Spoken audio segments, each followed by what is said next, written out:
హైదరాబాద్లోని ముఖ్యమంత్రి నివాసంలో ఒక ఆసక్తికర రాజకీయ భేటీ చోటు చేసుకుంది. తమిళనాడు రాష్ట్రంలో ఇటీవల నూతనంగా మంత్రిగా బాధ్యతలు స్వీకరించిన పి విశ్వనాథన్ నేడు తెలంగాణ ముఖ్యమంత్రి రేవంత్ రెడ్డిని మర్యాదపూర్వకంగా కలుసుకున్నారు.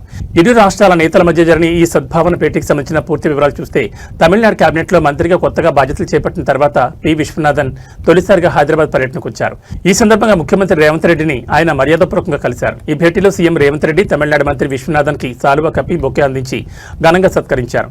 మంత్రిగా బాధ్యతలు చేపట్టినందుకు గాను ఆయనకు హృదయపూర్వక శుభాకాంక్షలు మరియు అభినందనలు తెలియజేశారు. కేవలం మర్యాదపూర్వకంగానే కాకుండా ఈ ఆత్మీయ సమావేశంలో ఇరు రాష్ట్రాల మధ్య ఉన్న సాంస్కృతిక బంధాలు, ప్రాంతీయ అభివృద్ధి మరియు అంతర్రాష్ట్ర సంబంధాల మెరుగుదలపై నేతలు కొద్దిసేపు చర్చించినట్టు తెలుస్తోంది.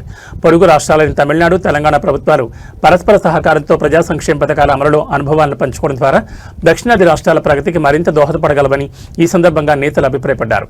ముఖ్యమంత్రి చూపిన ఆదరణకు, ఆత్మీయ సత్కారానికి తమిళనాడు మంత్రి విశ్వనాథన్ ప్రత్యేక కృతజ్ఞతలు తెలిపారు.